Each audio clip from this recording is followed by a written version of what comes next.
अमीय कुमार पट्टनायक अध्यक्ष ओडिशा प्रदेश किसान कांग्रेस। सर आज आसते स्पेशल रिलीफ कमिशन को देखिए करेंगे कौन सब आलोचना है कहीं दीर्घ 3 दिन है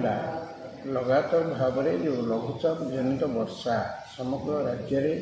विशेष भाव में उपकूलवर्ती एवं दक्षिणांचल जिलागुड़िक जो भाव में वर्षा होती धान चाष व्यापक भाव में प्रभावित होती खाली धान नुहे रबी चाषर पनीपरिया तैलबीज डाली जातीय फसल प्राय नष्ट होती भरणा हर बड़ कष्ट खेतरू खड़ा को धान आने आउ संभवपर हो पारना खालुआ जमी वर्षा पानी जमी रहा जो से धान पचिगला प्राय पाचिला धान बजावा बसला चाषी को हा उतास अच्छा निर्धारित सूचना सरकार पक्ष दिगला ना लघुचाप जनित वर्षा फसल क्षति हम जो भाव में सूचना दि जावा कथा ताहा दि जाए जहाँफल चाषी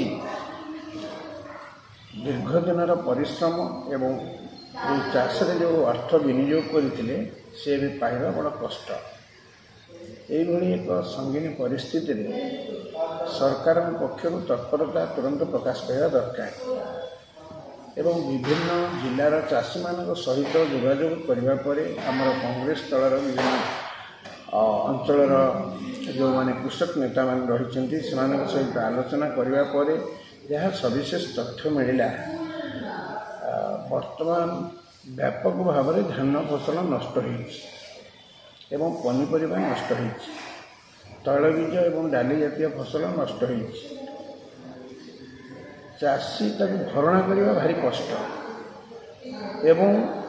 सरकार जदि यथेष्ट पूर्व मंडी खोली था विभिन्न अंचल जोटी आवश्यक अच्छी मंडी खोली था धान मंडी खोल जाता अत्यंत पक्ष किसी मात्रा धान चाषी मैंने बिक्री कर पारि था अमल धान चाषी बिक्री कर पारि ना बर्तमान सी खड़े गजा होगा लगे यही परिस्थिति रे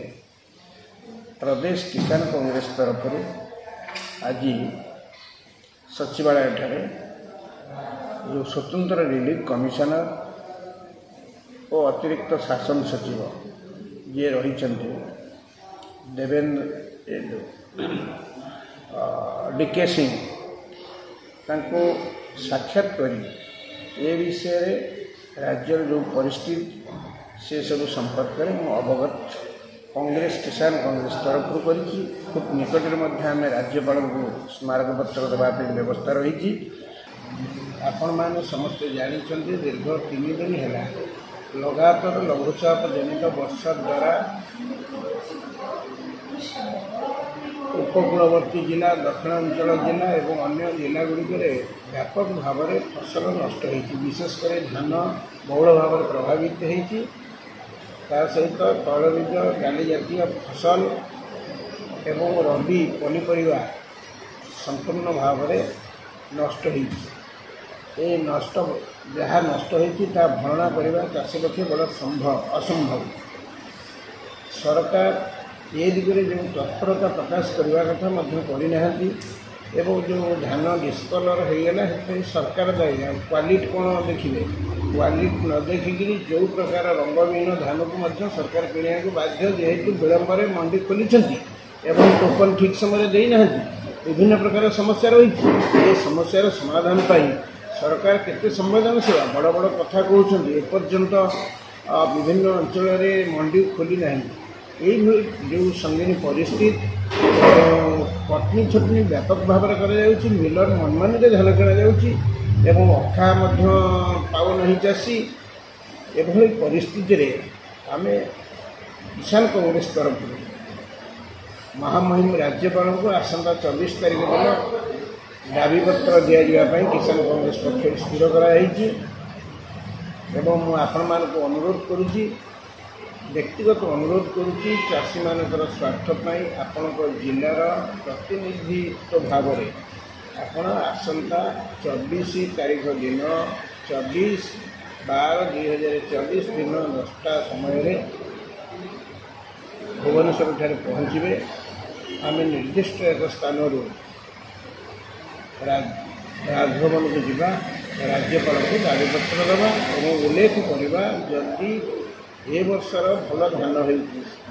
सरकार घोषणा कर पैसा भल 2 पैसा चाषी मैंने पाँच 3100 टका जोटा कि 2300 टका MSP एवं 800 टका हूँ इनपुट सब्सिडी एमती 3100 टका धान किण किंतु चाषी बर्तमान 2300 टका MSP भी पाई पार ना अनेक जगह 2100-2200 टकर बिक्री कर अनेक घटना अच्छी तेणु से सबको आलोचना करने विस्तृत भाव में खूब कम दिन भितर ओडिशा प्रदेश कांग्रेस कमिटी सभापति चयन करा